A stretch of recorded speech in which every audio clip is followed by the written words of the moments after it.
Viral di media sosial perkelahian dua orang pria, di mana dalam video tersebut tampak seorang pemuda berbaju merah menjadi bulan-bulanan pria berbaju biru sampai tersungkur ke jalanan. Diketahui peristiwa perkelahian tersebut terjadi di Jalan Gubernur H. Bastari, tepatnya di bawah stasiun LRT Kejari, Palembang.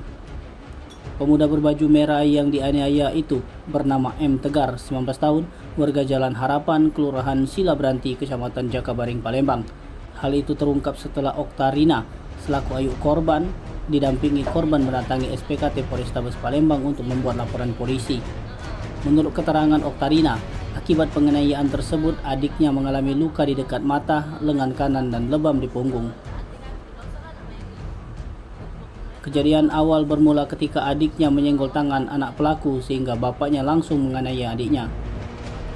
Akibat dari penganiayaan itu, adiknya mengalami gangguan mental dan autis. Senggolnya lah budak tuh. Senggolnya ini. Dicawir. Diejek-ejeknya kan, diejeknya itu budak tidak seneng, dia lapunya dengan bapaknya. Ngadu dengan bapaknya. Yo ndak hati kami tuh, dosa lah nak main ini. Digebuknya itu langsung. Digebuknya. Oleh bapaknya tuh. Iya, dia nih ngaku, kondisinya ngaku dia nih.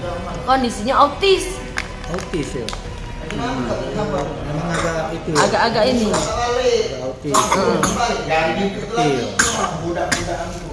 Iya, cak budak-budakan itu nah. Itu jahil.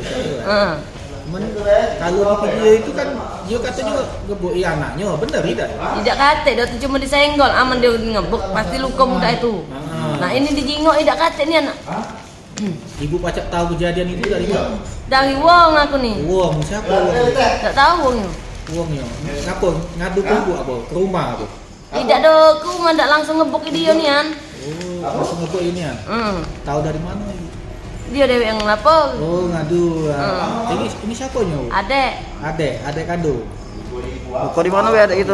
Lukanya di mana be luka? Di mata. Di badan itu.